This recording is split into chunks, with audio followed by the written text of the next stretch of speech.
నమస్తే welcome to next Zee news ఈనాటి వార్తా విశేషాలు. మంగళగిరిలోని టీడీపీ కార్యాలయంలో నిర్వహించిన పోలిట్ బ్యూరో సమావేశం ముగిసింది. పార్టీ అధినేత సీఎం చంద్రబాబు అధ్యక్షతన జరిగిన ఈ సమావేశంలో జన్మభూమి 2ని త్వరలోనే ప్రారంభించాలని నిర్ణయించారు. నైపుణ్య గణనను దేశంలోని తొలిసారిగా ఏపీలో చేపట్టాలని అభిప్రాయానికి వచ్చారు. త్వరలో పార్టీ సభ్యత్వ నమోదు చేపట్టాలని నిర్ణయించారు. అదేవిధంగా పేదరిక నిర్మూలనపై సమావేశంలో విస్తృత చర్చ జరిగింది. జిల్లా యూనిట్ గా ఎస్సీ వర్గీకరణ చేపట్టాలని ఈ భేటీలో నిర్ణయించారు. త్వరలోనే మొదటి దశ నామినేటెడ్ పదవుల భర్తీ చేపట్టాలనే అభిప్రాయానికి నేతలు వచ్చారు.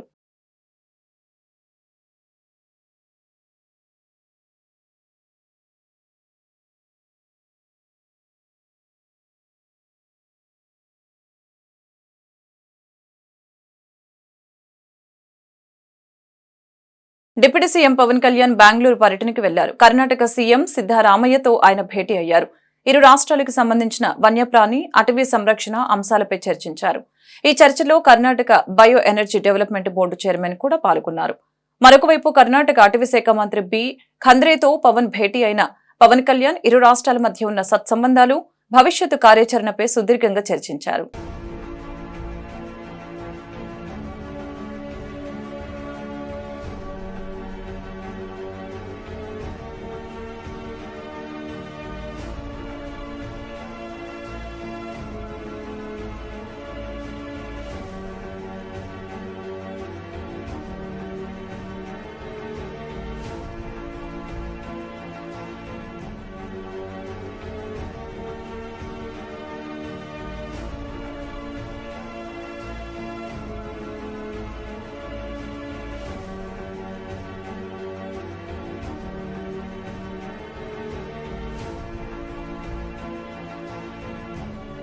నాగార్జున సాగర్ ప్రాజెక్టుకి వరద ఉధృతి కొనసాగుతోంది. దీంతో మొత్తం 26 గేట్లు ఎత్తి నీటిని విడుదల చేస్తున్నారు.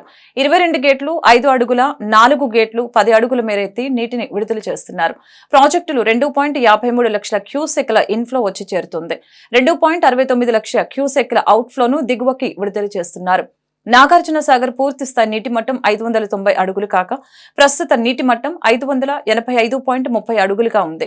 పూర్తి నీటి నిల్వ సామర్థ్యం 312.50 టీఎంసీలు కాక ప్రస్తుత నీటి నిల్వ 298.30 టీఎంసీలుగా నమోదైంది. ఇదిలా ఉంటే నాగార్జున సాగర్ వద్ద సుంకిసాల రిటైనింగ్ వాల్ కూలిపోయింది. ఆగస్టు 1న జరిగిన ఈ ఘటనను అధికారులు గోప్యంగా ఉంచారు. కార్మికులు షిఫ్ట్ మారే సమయంలో ఈ ఘటన జరగడంతో పెను ప్రమాదం తప్పింది. సుంకిసాల రిటైనింగ్ వాల్ కూలటంతో పంపు హౌస్ క్షణాల్లో జల దిగ్బంధమైంది. హైదరాబాద్ లో తాగునీటి అవసరాల కోసం సుంకిసాల పథకం చేపట్టారు. సొరంగాల్లోకి జలాలు రాకుండా రక్షణగా రిటైనింగ్ వాల్ నిర్మించారు. సాగర్ జలాశయం డెడ్ స్టోరేజ్ నుంచి జలాల తరలింపుకి సుంకిసాల పథకం చేపట్టారు. మంగళగిరి నియోజకవర్గ అభివృద్ధికి తన వంతు కృషి చేస్తానని, రాజకీయాలకు అతీతంగా అందరూ కలిసి రావాలని మంత్రి నారా లోకేష్ పిలుపునిచ్చారు. మంగళగిరిలోని భద్రావతి సమేత భావన ఋషి ఆలయ కళ్యాణ మండపాన్ని మంత్రి ప్రారంభించారు. అంతకుముందు ఆలయంలో లోకేష్ బ్రాహ్మణి దంపతులు ప్రత్యేక పూజలు నిర్వహించారు. అర్చకులు వారికి నూతన వస్త్రాలు అందజేసి వేదాశీర్వచనం పలికారు. ఈ సందర్భంగా లోకేష్ మాట్లాడుతూ మంగళగిరిని దక్షిణ భారతదేశ గోల్డ్ హబ్ గా తీర్చిదిద్దేందుకు ప్రణాళికలు రచిస్తున్నట్లు చెప్పారు. పట్టణంలో అత్యధికంగా ఉన్న స్వర్ణకారులు, చేనేత కార్మికుల సమస్యల్ని పరిష్కరిస్తామని అన్నారు. అధునాతన ఆకృతులు, ఇతర నైపుణ్యాలపై శిక్షణ ఇచ్చేందుకు 25 ఎకరాల స్థలాన్ని కేటాయించనున్నట్టు తెలిపారు. ప్రజలకిచ్చిన అన్ని హామీలను లోకేష్ నెరవేరుస్తారని ఆయన సత్యమని బ్రాహ్మణి తెలిపారు. ఎన్నికల ముందు ఇచ్చిన హామీల అమలుకి కసరత్తు చేస్తున్నట్లు చెప్పారు. ఇది రాజకీయ వేదిక కాదు కనుక నేను ఇచ్చిన హామీల గురించి నేను మాట్లాడలేదు. ఇక్కడ పని ఆల్రెడీ ప్రారంభించాను.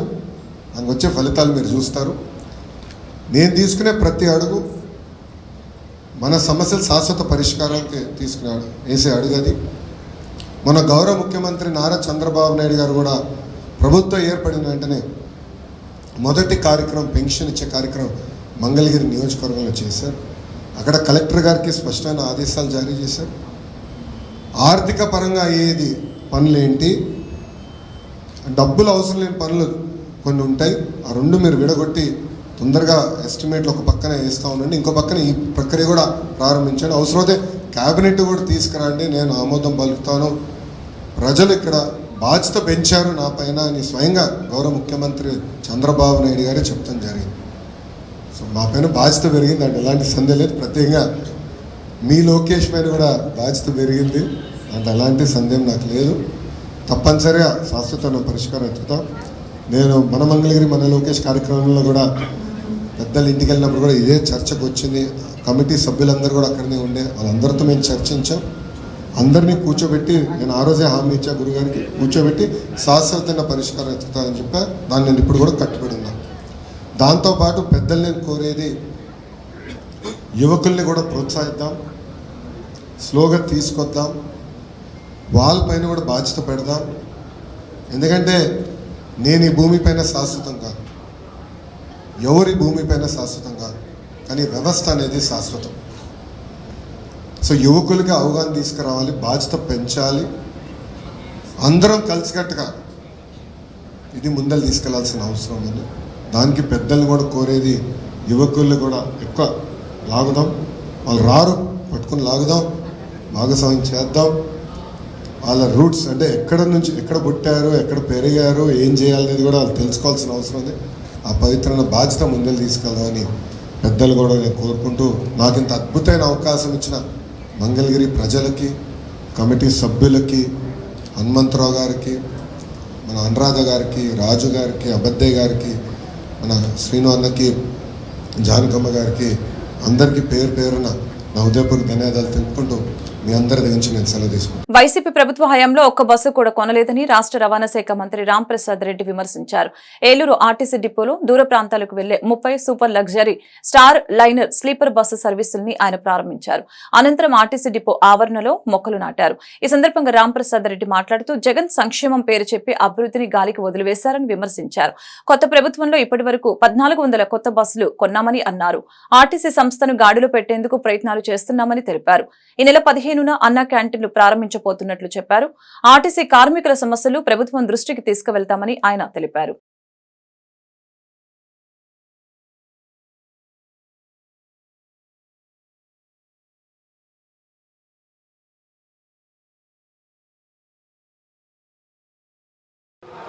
గత 5 సంవత్సరాల్లో ఒక్క బస్సు కూడా కొన్న పాపాన్ని ఆ ప్రభుత్వాన్ని అయితే తెలుగుదేశం పార్టీ నారా చంద్రబాబు నాయుడు గారి నాయకత్వంలో ఇక్కడ ప్రభుత్వం ఏర్పాటు చేసిన తర్వాత సుమారు 1400 బస్సులను ఈరోజు ఏపీఎస్ఆర్టీసీ జాతికి ప్రజలకు అంకితం చేయడం జరుగుతూ ఉంది. దానిలో భాగంగానే ఈరోజు ఇక్కడ పెద్ద కార్యక్రమం ఏర్పాటు చేయడం జరిగింది ఏలూరులో. ముఖ్యంగా మేము ఒకటే చెప్తున్నాం, ఏ సంస్థ అయినా బాగుంటే ఆ సంస్థలో పనిచేసే ఉద్యోగస్తులకు బాగుంటుంది.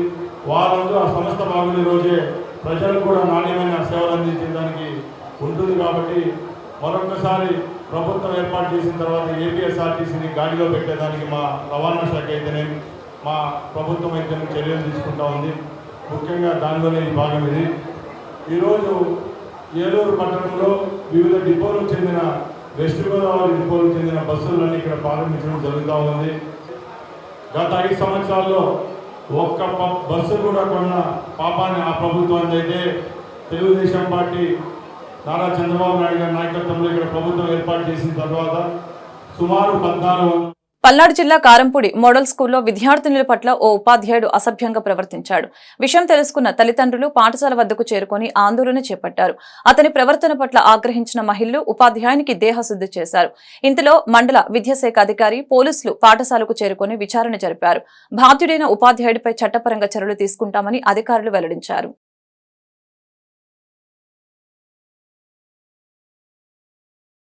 మాదక ద్రవ్యాల వినియోగం చట్టరీత్యా నేరమని ఈస్ట్ ఏఎస్పీ నచికేట్ షెల్కీ తెలిపారు. గంజాయి సేవించినా, విక్రయించినా, రవాణా చేసినా కనీసం 10 సంవత్సరాల జైలు శిక్ష పడుతుందని చెప్పారు. సమాజాన్ని పట్టిపీడిస్తున్న డ్రగ్స్ మహమ్మారిని తరిమికొట్టేందుకు ప్రతి ఒక్కరు ముందుకు రావాలని పిలుపునిచ్చారు. Navyandhra working journalist association NHRC Guntur సంయుక్త ఆధ్వర్యంలో మత్తు పదార్థాల నివారణపై గుంటూరు హిందూ కళాశాల మీటింగ్ హాల్లో యువతకు అవగాహన సదస్సు జరిగింది. ఈ సదస్సుకి ముఖ్య అతిథిగా ఈస్ట్ ఏఎస్పీ నచికేట్ షెల్కీ హాజరయ్యారు. ఈ సందర్భంగా ఏఎస్పీ మాట్లాడుతూ స్టూడెంట్స్ ను టార్గెట్ చేస్తూ డ్రగ్స్ విక్రయాలు కొనసాగుతున్నాయని చెప్పారు. గంజాయి లాంటి మాదక ద్రవ్యాలకు విద్యార్థులు దూరంగా ఉండాలని అన్నారు. లేకపోతే చేజేతుల ఉజ్వలమైన భవిష్యత్తు నాశనం అవుతుందని అన్నారు. గంజాయి రహిత రాష్ట్రంగా ఏపీ అవతరించాలంటే ప్రజల సహకారం చాలా అవసరమని అన్నారు. కళాశాల విద్యార్థులు ఎవరైనా గంజాయి వ్యసనానికి బానిసలైతే వారికి కౌన్సిలింగ్ ఇప్పిస్తామని అన్నారు. డ్రగ్స్ నియంత్రణలో చట్టం కఠినంగా ఉందని స్పష్టం చేశారు. ఈ సమావేశంలో హిందూ కళాశాల principal Prasad, Mallikarjunarao, journalist union నాయకులు పాల్గొన్నారు.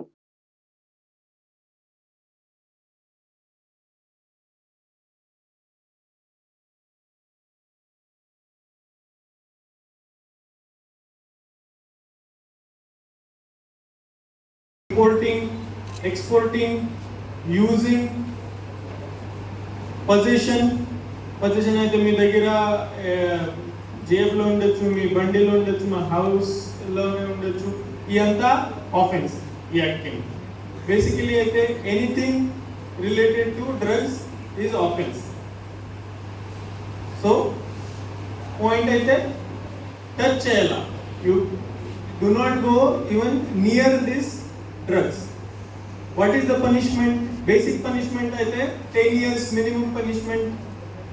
Some serious offense లో 10 years punishment ఉంది. సపోజ్ మీరు కాలేజ్ స్టూడెంట్ ఉన్నారు, మీరు ఆలోచిస్తున్నారు ఓకే ఏం లేదు ఏమవుతుంది, నా ఫ్రెండ్స్ ఉన్నారు, బర్త్డే పార్టీ ఉంది, ఈ పార్టీ ఉంది, నేను జస్ట్ ఎక్స్పెరిమెంట్ చేస్తాను, చిన్న ఒక జస్ట్ సిగరెట్ అలాగే తాకుతున్నారు, ఏమవుతుంది, దాంట్లో కూడా కేసు అవుతుంది ఖచ్చితంగా. దాంట్లో కూడా మినిమం పనిష్మెంటే 6 months 1 year పనిష్మెంట్ ఉంది. పోలీస్ అప్రోచ్ ఏంటి, మేము సీరియస్ ఎవరు ఈ డ్రగ్ ఆఫెండర్స్ ఉన్నారు, గ్యాంగ్స్ వాళ్ళు ఉన్నారు, గాంజా పర్చేస్ చేస్తున్నారు హ్యూజ్ క్వాంటిటీలో, ఇక్కడ వచ్చి అందరికి సేల్ చేస్తున్నారు, వాళ్ళ మీద మేము ఖచ్చితంగా స్ట్రిక్ట్ యాక్షన్ తీసుకుంటాం. స్టూడెంట్స్ సమ్ టైమ్స్ మేము చూస్తాము, ఈ స్టూడెంట్స్ కూడా సమ్ టైమ్స్ ఈ ఎక్స్పెరిమెంట్ అలాగా ఒక పార్టీ అలాగే వాడుతున్నారు, మన దగ్గర ఇన్ఫర్మేషన్ కూడా వస్తుంది, మేము వాళ్ళకి పోలీస్ స్టేషన్ కూడా పిలిపిస్తాం. ఇప్పటి వరకు మేము సాఫ్ట్ అప్రోచ్ తీసుకుంటాము, ఎందుకంటే స్టూడెంట్స్ ఉన్నారు, ఫ్యూచర్ ఉంది, కేసు పెట్టే ఫ్యూచర్ డిస్ట్రాయ్ అవుతుంది, ఫ్యామిలీ డిస్ట్రాయ్ అవుతుంది, మేము కొంచెం సాఫ్ట్ ఉన్నారు. బట్ ఇప్పటి వరకు ఈ సాఫ్ట్ అప్రోచ్ కూడా చేంజ్ చేయాల్సిందే పరిస్థితి ఇప్పుడు వస్తుంది. బికాస్ ఈ సాఫ్ట్ అప్రోచ్ కి యూజ్ చేస్తే డిటరెన్స్ రా. సపోజ్ కేసు పెట్టే జైలు పంపిస్తే ఖచ్చితంగా ఒక మెసేజ్ వెళ్తాయి. పల్నాడులో వైఎస్ఆర్సీపీ కార్యకర్త నాగరాజు కిడ్నాప్ పై మాజీ మంత్రి అంబటి రాంబాబు స్పందించారు. అసలు రాష్ట్రంలో లా అండ్ ఆర్డర్ ఉందా అంటూ ప్రశ్నించారు. గురువారం ఆయన మీడియా సమావేశంలో మాట్లాడారు. నాగరాజుకు ఏమైనా హామీ జరిగితే తీవ్ర పరిణామాలు ఉంటాయని హెచ్చరించారు. అందరూ చూస్తూ ఉండగానే నడి రోడ్డుపై నాగరాజును కిడ్నాప్ చేశారని, ఆయన కుటుంబ సభ్యులపై కూడా దాడి చేశారంటూ అంబటి రాంబాబు మండిపడ్డారు. నాగరాజు అనేటువంటి ఒక వైసీపీ కార్యకర్తని ఆటోలో వెళుతుంటే ఆటోని ఆపి వాళ్ళ బావమరిదిని, తల్లిని, చెల్లిని కొట్టి దారుణంగా ఈడ్చుకు వెళ్ళి స్కార్పియోలో ఎత్తుకుపోయారు. ఇది జరిగింది ఎక్కడో కాదు, ఆంధ్రప్రదేశ్లో వినుకొండలో వెల్లటూరు రోడ్డులో జరిగినటువంటి సంఘటన. ఎంత దురదృష్టకరమైన సంఘటనలు జరుగుతున్నాయో నేను ప్రత్యేకంగా చెప్పాల్సిన అవసరం లేదు. ఈ కూటమి ప్రభుత్వం వచ్చిన దగ్గర నుంచి కూడా అతి దారుణంగా లా అండ్ ఆర్డర్ ఫెయిల్ అవ్వటమే కాకుండా నడి రోడ్డు మీద హత్యలు జరుగుతూ ఉన్నాయి, నడి రోడ్డు మీద కిడ్నాపులు జరుగుతూ ఉన్నాయి. ఈ ఒంటేరు వీరయ్య అనే అతను వాస్తవానికి మాచర్ల నియోజకవర్గానికి చెందినటువంటి వ్యక్తి.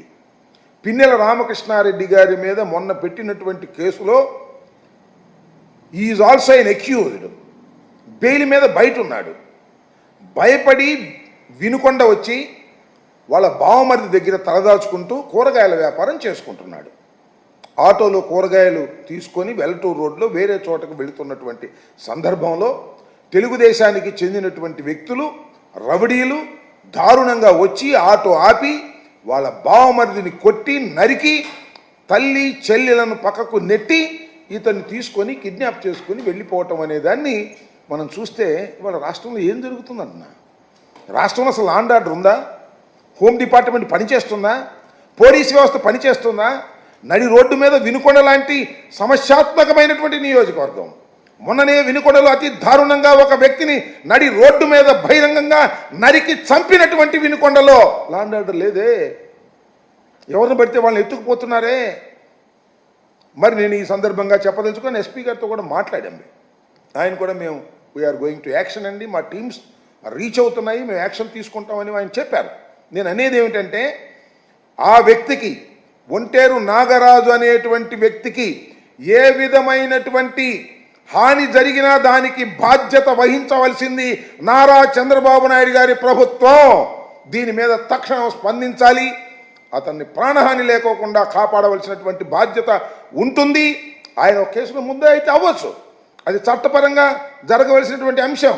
ఆయన బెయిల్ మీద బయట ఉన్నాడు, భయపడి వచ్చి వినుకొండలో తలదాచుకుంటున్నటువంటి సందర్భంలో మాచర్ల నుంచి వచ్చి వినుకొండలో దౌర్జన్యం చేసి ఆయన నెంబర్ కూడా ఇచ్చారు, ఏదో దాని పేరు ఏంటి, వెహికల్ నెంబర్ కూడా దానిలో ఉందని కూడా అది ఒకసారి వెహికల్ నెంబర్ కూడా అది ఎంతవరకు కరెక్టో మరి నెంబర్ ప్లేట్ మార్చారో నాకు తెలియదు, కానీ అడ్డం తప్పుకోయా మార్చారో నాకు తెలియదు. కానీ పల్నాడు జిల్లాలో పులిచింతల ప్రాజెక్టుకి నాగార్జున సాగర్ నుంచి వరద ప్రవాహం కొనసాగుతోంది. దీంతో 11 గేట్లు ఎత్తి 2.30 లక్షల క్యూసెక్ల నీటిని విడుదల చేస్తున్నారు. పులిచింతలకు ఎగువ నుంచి 2.45 లక్షల క్యూసెక్ల వరద ప్రవాహం వచ్చి చేరుతోంది. విద్యుత్ ఉత్పత్తి కోసం 15,000 క్యూసెక్ల నీటిని మళ్లిస్తూ ఉన్నారు. మిగతా నీటిని గేట్లు ఎత్తి ప్రకాశం బ్యారేజీకి పంపిస్తున్నారు. పులిచింతల జలాశయం పూర్తి నీటి నిల్వ సామర్థ్యం 45.77 టీఎంసీలు కాగా ప్రస్తుత నీటి నిల్వ 31.89 టీఎంసీలుగా నమోదైంది. వరద వస్తూ ఉండటంతో అధికారులు నీటి మట్టాన్ని అలాగే కొనసాగిస్తూ వచ్చిన వరద నీటిని వచ్చినట్లుగా దిగువకు పంపిస్తూ ఉన్నారు. వరద తగ్గుముఖం పట్టాక ప్రాజెక్టుకి పూర్తి స్థాయిలో నింపనున్నట్లు అధికారులు తెలియజేశారు.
ఈ వార్తలు ఇంతటితో సమాప్తం. మరొక బులెటిన్లో మళ్ళీ కలుద్దాం. నమస్కారం.